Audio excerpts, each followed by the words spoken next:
આજે આપણે ધોરણ 7 વિષય વિજ્ઞાન એમાં પ્રકરણ નંબર 4 નો અભ્યાસ કરી રહ્યા હતા.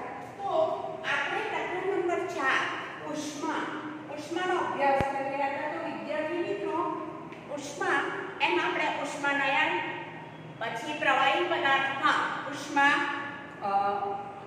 પાણીમાં થતું ઉષ્માનયન અને ઉષ્માનું પ્રસરણ વિશે અભ્યાસ કર્યો. એમાં પ્રવાહીમાં જે ઉષ્માનયન થાય છે એના આપણે પ્રયોગ પણ લખ્યો. હવે વિદ્યાર્થી મિત્રો, આપણે આ જે પ્રવાહીમાં ઉષ્માનયન થાય છે એના વિશે પ્રયોગ પણ કર્યો છે અને લખ્યો. હવે એ સિવાય પ્રવૃત્તિ નંબર 4.9માં જુઓ, એ મીણબત્તીને સ્ટેન્ડ પર મૂકવાની છે, પેજ નંબર 42. એમાં એ સ્ટેન્ડ પર સળગાવવાની છે અને એક હાથ મીણબત્તી ઉપર જ્યોતિ સેજ ઉપર, એટલે આપણને ઉષ્મા હલે દાજી ન જઈએ જ્યોતથી, અને બીજો હાથ એની બાજુના ભાગમાં આડો રાખવાનો છે, આપણે જેમ બોલવાના જેમ રાખીએ છીએ ને એ પ્રમાણે. પછી આપણે જોવાનું કે ગરમી વધારે ક્યાં લાગે છે.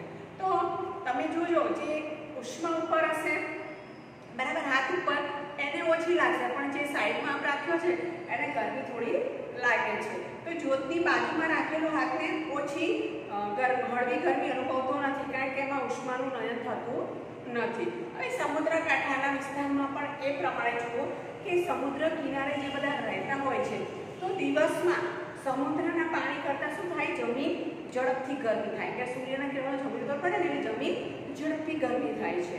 તો આ જમીન ઉપરની જે હવા શું થાય, ગરમ થાય. ગરમ હવા થાય એટલે કેમ થાય, ઉપર તરફ ગતિ કરે, બરાબર. હવે એ ગતિ કરે એટલે જગ્યા ખાલી થઈ, તો એની જગ્યા લેવા શું કરે, સમુદ્રની ઉપરની જે હવા છે એ જમીન ઉપર આવે છે. ઠંડી સમુદ્ર પરની હવા કેવી હોય, ઠંડી.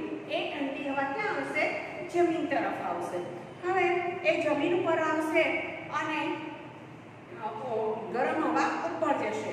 તો આ એક ચક્ર ચાલશે, ઉપર જઈને પછી પાછી નીચે આવશે. ઠંડી હવા ઠંડી હવા જે જમીન તરફ આવે છે એની જગ્યા લેવા ત્યાં આવે છે.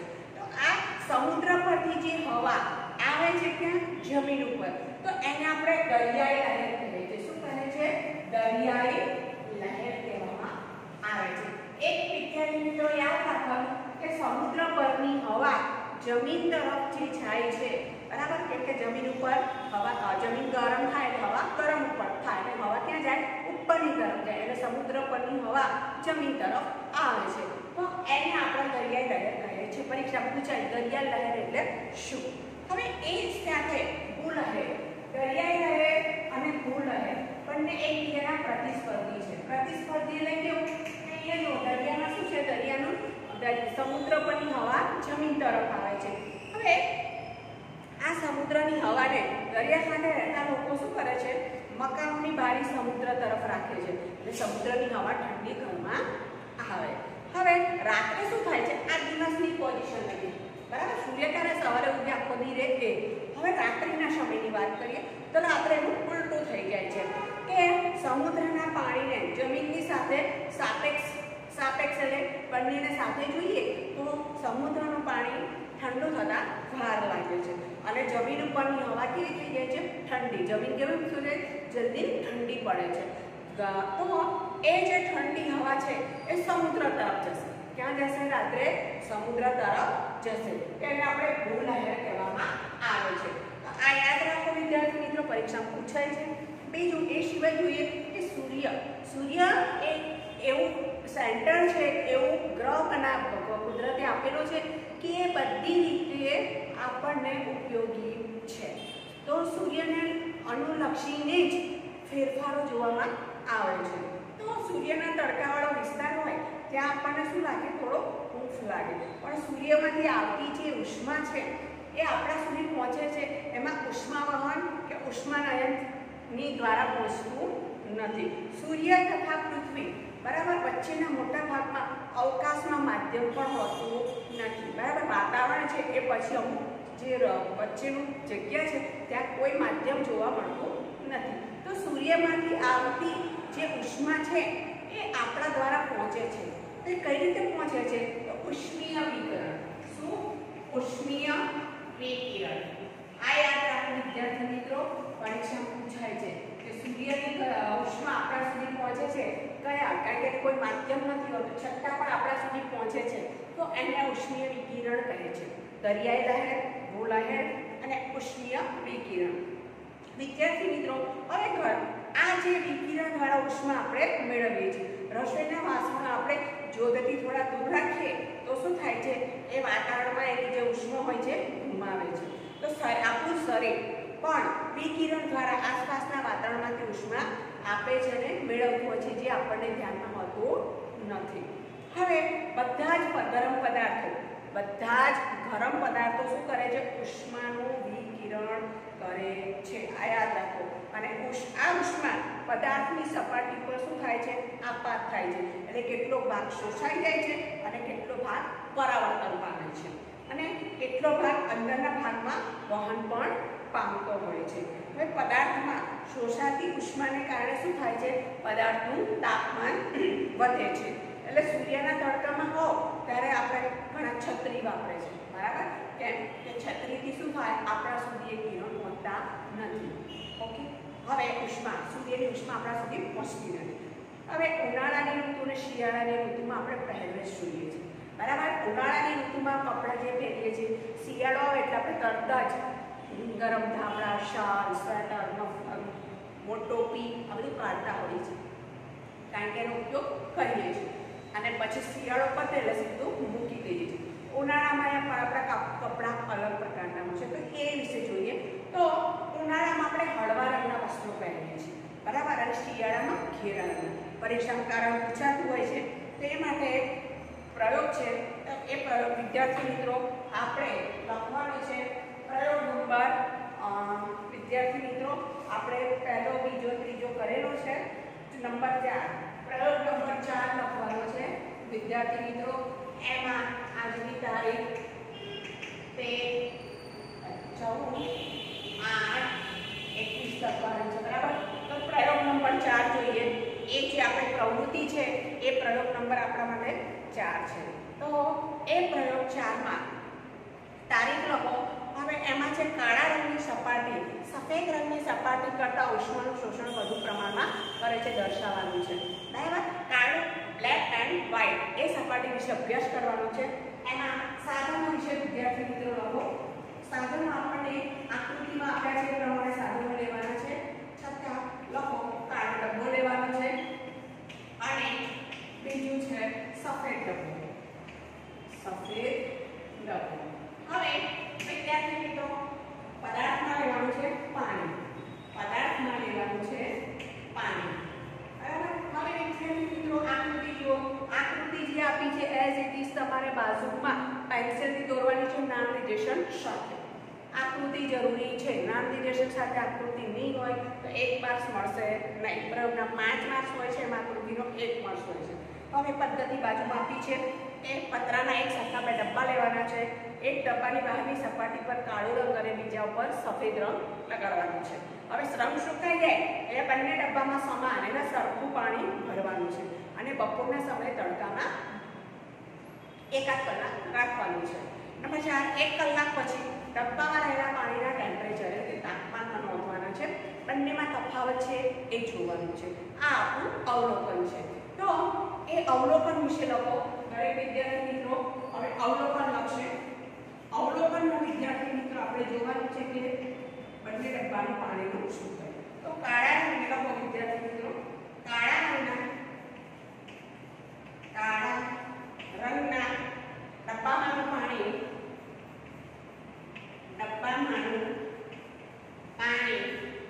વધુ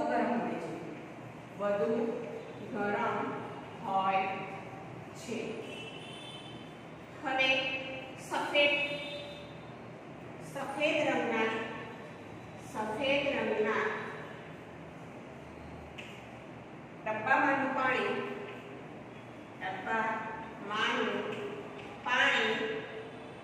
ઓછું ગરમ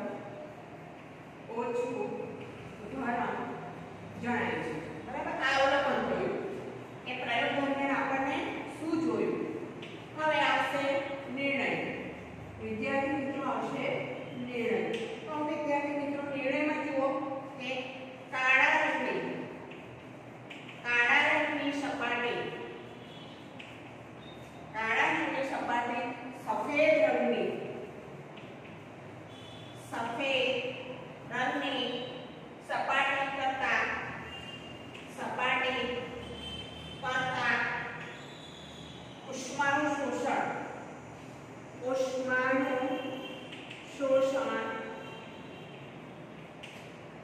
વધુ પ્રમાણમાં કરે છે, વધુ પ્રમાણમાં કરે છે. હવે વિદ્યાર્થી મિત્રો, આપણે કોઈ પણ પ્રયોગ કરીએ એનો નિર્ણય હોય, બરાબર? તો વિજ્ઞાનમાં, સાયન્સમાં કોઈ પ્રયોગ હોય એની સાબિતી બરાબર ઓકે થાય, નિર્ણય અવલોકન યોગ્ય થાય તો જ એ પ્રયોગ ઉત્તમ ગણાય છે કે ઓકે ગણાય છે. તો વિદ્યાર્થી મિત્રો, આ પ્રયોગ પરથી આપણે પણ એક શીખવા મળે છે કે કાળા રંગની વસ્તુ જલ્દી ગરમ થાય છે, બરાબર? તો વિદ્યાર્થી મિત્રો, આ ધ્યાનમાં લેવાનું છે કે સફેદ કરતા કાળો રંગ વધારે ગરમ થતો હોય છે, કારણ કે ઉષ્માને વધુ શોષે છે. હવે ધ્યાન ચકાસણીમાં જુઓ, નંબર 1, પારો કઈ રીતે ગરમ થાય, છે? તો પારો શું છે? ધાતુ. તો ઉષ્માવહન A. નંબર 1 માં લખો A. 2, સૂર્યની ગરમી આપણા સુધી ઉષ્માના પ્રસરણની કઈ રીતે પહોંચે છે? તો સૂર્યની ઉષ્મા એટલે કે ગરમી, ઉષ્ણીય વિકિરણ. શું? ઉષ્ણીય વિકિરણ. નંબર 3, કયા રંગની વસ્તુ ઉષ્માનું શોષણ સૌથી ઓછા પ્રમાણમાં કરે છે? તો સફેદ. સફેદ રંગ હંમેશા સૌથી ઓછો ઉષ્માને શોષે છે, એટલે સફેદ રંગના કપડાં પહેરવાથી ગરમી ઓછી લાગે છે. નંબર 4, નીચેનામાંથી કયો પદાર્થ ઉષ્માનો સુવાહક છે? તો તાંબુ, કેમ કે તાંબુ શું છે? ધાતુ, અને ધાતુ શું થાય? જલ્દી ઉષ્મા અને વિદ્યુતનું વહન કરે છે. નંબર 5, ઉષ્માના પ્રસરણની કઈ રીતમાં માધ્યમ જરૂરી નથી? તો ઉષ્માના પ્રસરણ માટે ઉષ્ણીય વિકિરણ એટલે કે C. 5માં આવશે C. હવે વિદ્યાર્થી મિત્રો, આપણે તફાવત વિજ્ઞાનના પેપરમાં તફાવત તો હોય જ છે, 2 માર્ક્સના હોય છે. તો એમાં 2 મુદ્દા લખવાના, 1 પોઈન્ટ લખવાનો અડધો માર્ક્સ, બરાબર? એમ 4 પોઈન્ટ થાય, વેલ્યુ 4, 2 ભાગાનો ઓપોઝિટ, તો 1 ને 2, બરાબર? તો 2 માર્ક્સના પૂછાય છે. તો એમાં તફાવત જોઈએ. તો વિદ્યાર્થી મિત્રો, તફાવતમાં ક્લિનિકલ થર્મોમીટર વિશે પહેલા લખી લો. ક્લિનિકલ થર્મોમીટર અને લેબોરેટરી થર્મોમીટર. તો એમાં આપણે તફાવત લખવાનો છે. હવે વિદ્યાર્થી મિત્રો, અહીંયા ધ્યાન આપો. ક્લિનિકલ થર્મોમીટર, ક્લિનિકલ થર્મોમીટર અને એની સામે છે લેબોરેટરી થર્મોમીટર.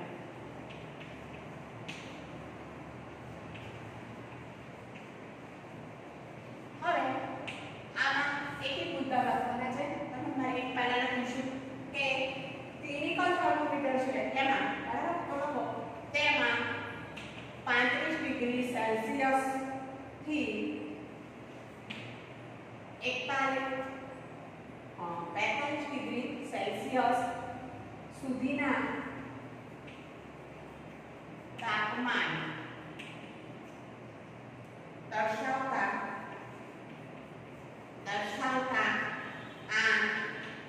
આવેલા હોય છે. હવે એની સામે લેબોરેટરીમાં જુઓ તો તેમાં -10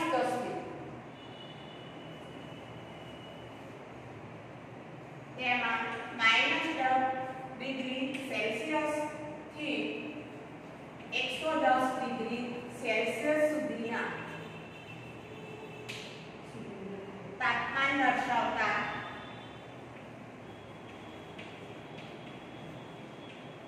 આવેલા હોય છે.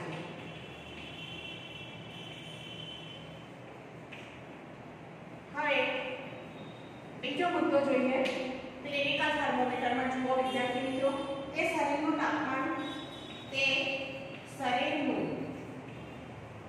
તાપમાન માપવા માટે વપરાય છે.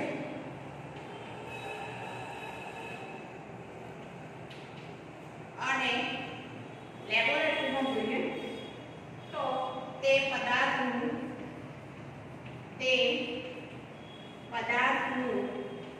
તાપમાન માપવા માટે વપરાય છે.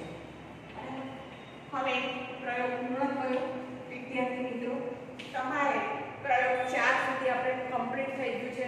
હવે આગળ જોઈએ એ પ્રમાણે આપણને આકૃતિમાં જુઓ 2 પાત્ર આપેલા છે, કાળા રંગનું અને સફેદ રંગનું. તો પ્રયોગ ઉપરથી ખબર પડી ગઈ.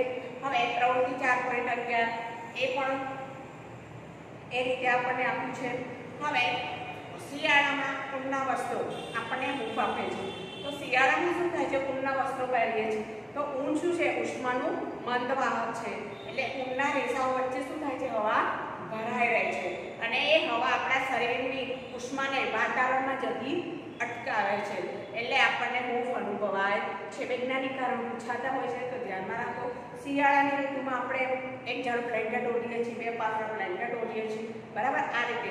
કેમ કે બ્લેન્કેટ વચ્ચે શું છે? હવાનું સ્તર રહેલું છે અને એ અંદરની હવાને બહાર જવા દેતું નથી. તો વિદ્યાર્થી મિત્રો, આપણે અહીંયા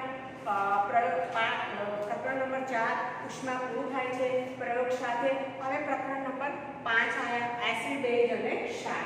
તો વિદ્યાર્થી મિત્રો, આપણે એક નવું પ્રકરણ સમજવા અને શીખવા જઈ રહ્યા છીએ. અગત્યનું છે કે તમને આગળ આના માટે વિસ્તૃત બધું ભણવાનું આવશે.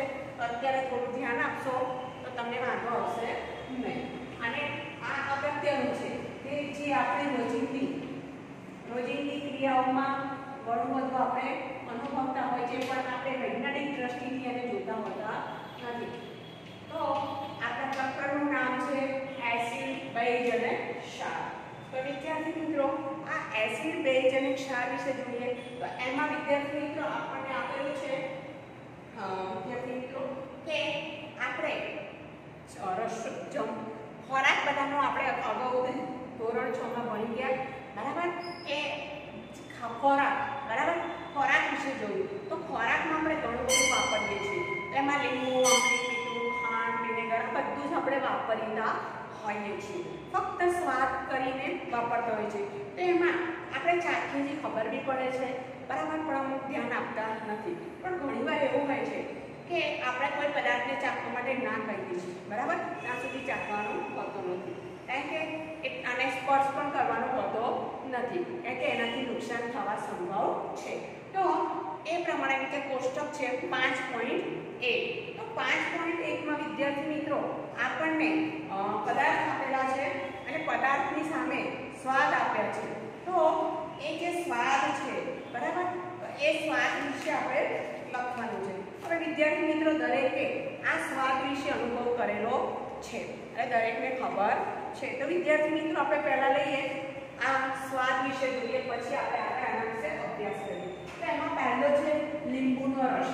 તો લીંબુનો રસ છે તો એ દરેકે ચાખેલો છે. તો લીંબુનો રસ એટલે એ કેવો લાગે કે એ સ્વાદમાં કેવો લાગે? ખાટો. કેવો લાગે? ખાટો લાગે. પછી નંબર 2 માં જો સંતરાનો રસ. તો સંતરાનો રસ કેવો બને? તો સંતરાનો રસ છે એ પણ કેવો લાગે? નંબર 2 એ પણ થોડો ખટાશમાં હોય છે. ઘણીવાર ખાટી સંતરા પણ આવી જતી હોય છે અને સંતરા તો એકચ્યુઅલી ઓરેન્જ જેને કહીએ છીએ ને એ પણ કેવો છે? ખાટો. હવે વિનેગર લઈએ વિદ્યાર્થી મિત્રો. વિનેગર તો એ પણ કેવું લાગે? નંબર 3 એ પણ સ્વાદમાં કેવું હોય છે? ખાટો. આપણે સ્વાદ લખવાનો છે. સ્વાદ એ ખાટો છે, તીખો છે કે એ સિવાય કયો લાગે છે? પછી દહીં. દહીં કેવું હોય? ખાટું. કેવું હોય? ખાટું. નંબર 5 આંબલી. આંબલી પણ કેવી હોય? ખાટી. નંબર 5 આંબલી. આંબલી કેવી હોય? ખાટી લાગે. નંબર 6 સાકર. સાકર કેવી લાગે? ગળી. સાકર કેવી હોય? તો લખવાનું એની સામે ગળ્યો સ્વાદ આવે છે. હવે નંબર 7 જુઓ. 7 માં જુઓ મીઠું. મીઠું કેવું લાગે છે? ખારું. મીઠું કેવું લાગે? ખારું. શાકમાં જો મીઠું વધારે પડે તો કે ભાઈ બહુ જ મીઠું પડી ગયું છે, ખારું ખારું લાગે છે. નેક્સ્ટ જોઈએ આમળા. આમળા કેવા હોય? ખાટા. આમળા કેવા લાગે? સ્વાદમાં ખાટા લાગે. હવે વિદ્યાર્થી મિત્રો નેક્સ્ટ જોઈએ આપણે આગળ ખાવાનો સોડા. એ તુરો લાગશે. ખાવાનો સોડા આવે છે ને એ તુરો લાગશે. થોડો ખાવાનો સોડા તો એ તમને તુરો લાગશે. નેક્સ્ટ જુઓ દ્રાક્ષ. દ્રાક્ષ કેવી લાગે? ખાટી મીઠી હોય પણ વધારે ખાટી. એટલે એમાં શું હોય છે? ખટાશ હોય છે. અને કાચી કેરી. તો આ જે કાચી કેરી છે એ કેવી હોય? ખાટી. તો વિદ્યાર્થી મિત્રો આપણે આ જે બધા પદાર્થો જોયા એનો સ્વાદ જોયો. કોઈ ગળ્યો છે, કોઈ ખારો છે, કોઈ તુરો છે, કોઈ ખટ્ટા છે. તો આ જે સ્વાદ છે એને અનુલક્ષીને જ આપણે આજે પ્રકરણ ભણવાના છે ને એસિડ અને બેઝ, એ આ સ્વાદ ઉપરથી જ આપણને પહેલાં તો થોડી ખબર પડે.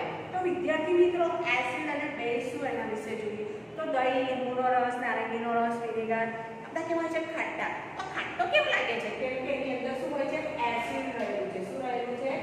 એસિડ. તો એ એસિડના લીધે આપણને ખાટો લાગે છે. તેનો આ પદાર્થનો ગુણધર્મ કેવો થયો? એસિડિક ગુણધર્મ થયો. હવે આ એસિડ શબ્દ એને લેટિન ભાષામાં, જેમ આપણી ગુજરાતી ભાષા છે, હિન્દી ભાષા છે, એમ લેટિન ભાષા પણ આવેલી છે. એમાં એશિયર શબ્દ છે. શું છે? લેટિન ભાષાનો શબ્દ શું છે? એશિયર. એ એશિયર ઉપરથી એસિડ શબ્દ બન્યો છે. તો એની ઉપરથી આ એશિયર શબ્દમાંથી થઈ છે. એટલે કે લેટિન ભાષામાં એને ખટાશ એટલે એશિયર એટલે ખટાશ તરીકે ઓળખવામાં આવે છે. એટલે એશિયર ઉપરથી એશિયર નામ પડ્યું છે. તો એનો અર્થ ખટાશ એટલે કુદરતી. આ બધા જે પદાર્થો છે, લીંબુમાં ત્યાં આપણે ખટાશ નાખવા નથી જતા. કુદરતી રીતે આ જે પદાર્થો છે એમાં ખટાશ રહેલી છે. અને વિદ્યાર્થી મિત્રો, આપણે જોયું ખાવાનો સોડા, હમણાં કહ્યું તુરો લાગે. કેવો લાગે? ખાવાનો સોડા બધા ઘરમાં વાપરતા જ હોય, તેનો સ્વભાવ તુરો હોય છે. તો એ જોયું હશે, આપણે સાબુ હોય છે ને, કેવો હોય છે? ચીકણો. કેવો હોય છે? ચીકણો સાબુ. તો એ ચીકણું હોય છે, તેમાં શું હોય છે? તુરો. એના એ પદાર્થની અંદર શું રહેલું છે? એ તુરા જેવાનો ટેસ્ટ લાગે ને કેવો છે? ચીકણો. તો એને શું કહેવાય? બેઝ.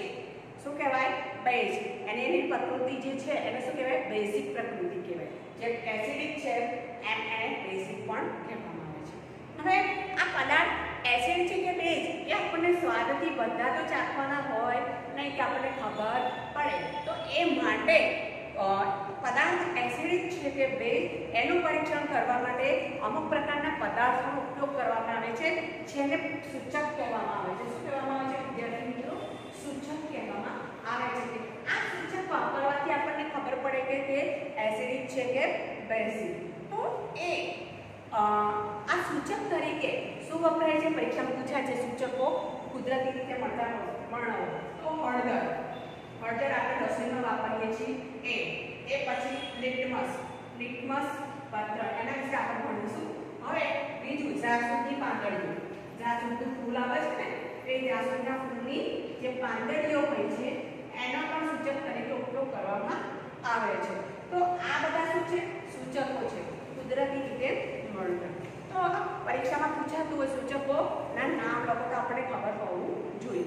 હવે પાછળ જો એસિડનું નામ આપે છે ને શેમાં જોવા મળે છે? તો એસિડિક એસિડ હોય એમાં પાછળ શું નામ લખવું હોય છે? એસિડ. તો એસિડિક એસિડ ક્યાં મળે છે? વિનેગરમાં.